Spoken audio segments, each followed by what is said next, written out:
This is my series on every Chinese leader.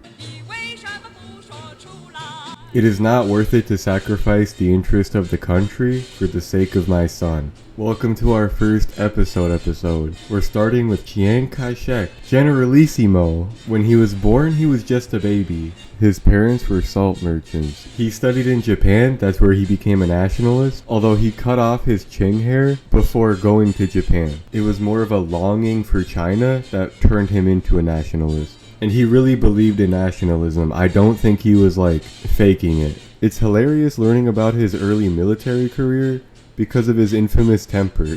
Despite his raging, blazing temper, Chiang Kai-shek was a decent student. He spoke, read, and wrote Japanese at a decent level, and English, and shockingly Chinese, which is the most difficult language in the world. I think there are also cases of him cussing out his superiors, which, if he was able to get away with that, he was obviously valuable. His original intention when coming back to China was to join the revolution, the one that started everything, and he wanted to be an artillery officer. He did end up serving underneath somebody as a lieutenant, and it's about high time we start talking about his rise and his beautiful eyes, because he was handsome. The Kuomintang was an incredibly diverse political party. When Sun Yat-sen died, there were three contenders: a straight-up communist, Wang Jingwei, who all of you probably know, and Hu Hanmin. The communist guy got whacked, and everyone thought it was Hu Hanmin. They arrested him, and Wang Jingwei looked like the guy who would lead the party. The problem, he was left-wing, so Chiang did a coup. Immediately after doing the coup, Chiang considered just fleeing because he wasn't popular, really.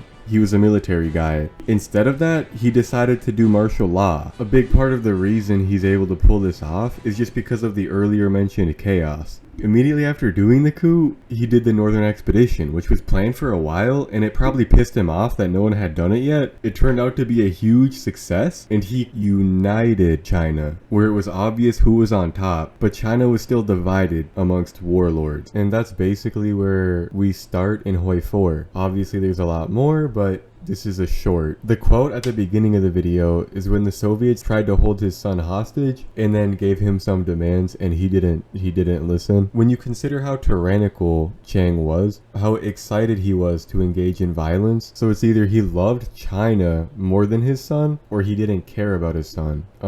Thank you for watching. These shorts, I promise, will get better in quality the better I get at editing. Bye bye.